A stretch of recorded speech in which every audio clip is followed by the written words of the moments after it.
सीएनटेक के 117वां सालगिरह दिवस के अवसर पर हम लोग महामहिम राज्यपाल महोदय के प्रांगण में आए हैं।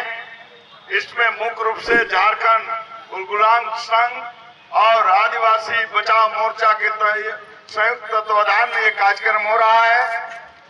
तो दोस्तों, निश्चित रूप से आज से 117 साल पहले ये कानून बना और ये कानून निश्चित रूप से बिरसा मुंडा, वीर बुद्ध भगत, फोटो हो, नीलम्बर पीतम्बर, इस तरह से बहुत सारे क्रांतिकारी लोगों के कुर्बानी के कारण, उनके बलिदान के कारण ये जो है कानून बना।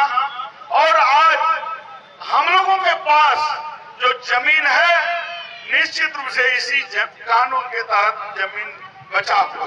लेकिन दुर्भाग्य की बात यह है कि झारखंड बनने के बाद जिस तरह से आदिवासियों की जमीन का लूट बढ़ी है, जिसमें हमारे मुख्यमंत्री हेमंत सोरेन भी शामिल हैं, आपके एमएलए एमपी भी शामिल हैं, यहाँ के डीसी भी शामिल हैं, थानेदार भी, एसपी भी, ये तमाम लोग शामिल होकर और सामाजिक कार्यकर्ता लोग भी शामिल हैं आदिवासी जमीन को लूटने में।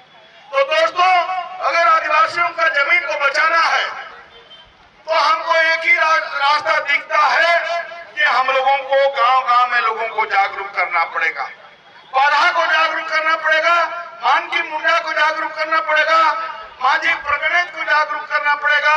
इसलिए मैं ये बात कर रहा हूं कि 5वीं अनुसूचित क्षेत्र में महामहिम राज्यपाल महोदय के जमीन के मामले में उनको नया रेगुलेशन बनाने का अधिकार है। लेकिन आजादी के बाद 75 साल हो गए, लेकिन पूरे देश में आदिवासियों के जमीन को बचाने के लिए कोई राज्य के गवर्नर ने आज तक कोई रेगुलेशन नहीं बनाया। आज तो सौभाग्य से आदिवासी राष्ट्रपति है, चूंकि उनके अंदर ये है, उनके प्रतिनिधि हैं। तो मेरे दोस्तों, आज हम लोग निश्चित रूप से संकल्प ले कि जिस तरह से झारखंड बनने के बाद सीएनटेक कर बलात्कार करके आदिवासियों की जमीन को लूटी जा रही है, जमीन है तो आदिवासी समाज है। जिस तरह से मछली पानी है तो मछली है, इसलिए किसी भी कीमत पर हम लोगों को जमीन बचाना पड़ेगा। ये हम लोगों को संकल्प लेना पड़ेगा। हम लोग चाह रहे थे कि झारखंड बनने के बाद पेशा नियमावली लागू होगा। इस 25 साल में 20 साल तक आदिवासी मुख्यमंत्री रहे हैं, बीजेपी के 9 साल तक मुख्यमंत्री रहे हैं और जेएमएम कांग्रेस के 11 साल तक, लेकिन अभी तक यहाँ पेशा नियमावली नहीं बन पाया। अगर पेशा नियमावली बन पाता तो हम लोग सब लोग ये मांग किए हैं पेशा में कि ग्राम सभा से 75-80% ग्राम सभा के लोग तैयार होंगे, तब जमीन का भूर्जन किया जा सकता है। दूसरा जो है कि खरीद बिक्री में भी ग्राम सभा से एनओसी लेना होगा। तीसरा कि गलत ढंग से हड़पी हुई जमीन को वापस करने का ग्राम सभा को पावर होगा।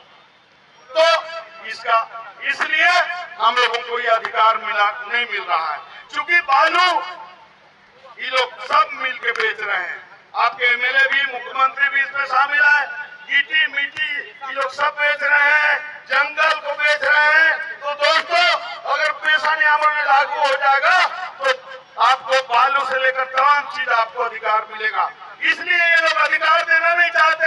इसलिए दोस्तों, हम लोगों को जागरूक होकर, जब विधायिका कार्यपालिका मेरे खिलाफ काम करे तो जनता को, हम लोगों को जागरूक होकर यहाँ राजभवन में किसान आंदोलन के तर्ज पर लाखों लोग आकर हम लोग जो है इनका घेराव करेंगे और सरकार को मजबूर करेंगे आने वाले समय में। तो आज एकदम नारा लगाए कि सीएनटेक दिवस जिंदाबाद।